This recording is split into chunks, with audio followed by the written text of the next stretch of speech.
yaxshidir. Sağ olun.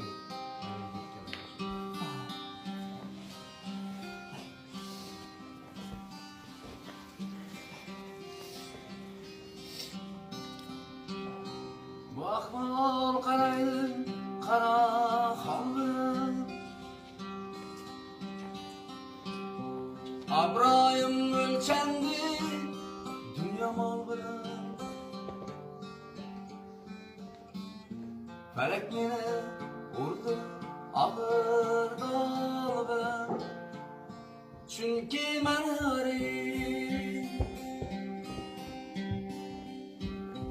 farzandim uzukdi, atadim umid. Sever yar satıptı misli bir hayır. Çünkü ben garip, ben garip. Yar ketiptir sokmak sayla, özge elden bir yar terler. Farzand ketdi başın aylar. Çünkü ben garip, ben bulupman bari yürüyan. Ana bir yan, bala bir yan. Bu işler aklım hayran. Çünkü ben garip, oh. Ben garip, garip, oh. Ben garip.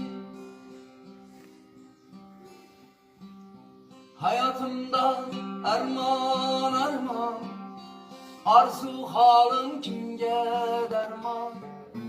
Ahvalım üzüm bürümen, çünkü ben garip.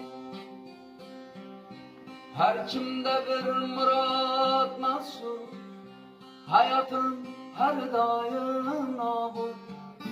Çekmezsen yürümedim halahu, çünkü ben garip, oh. Ben garip, garip.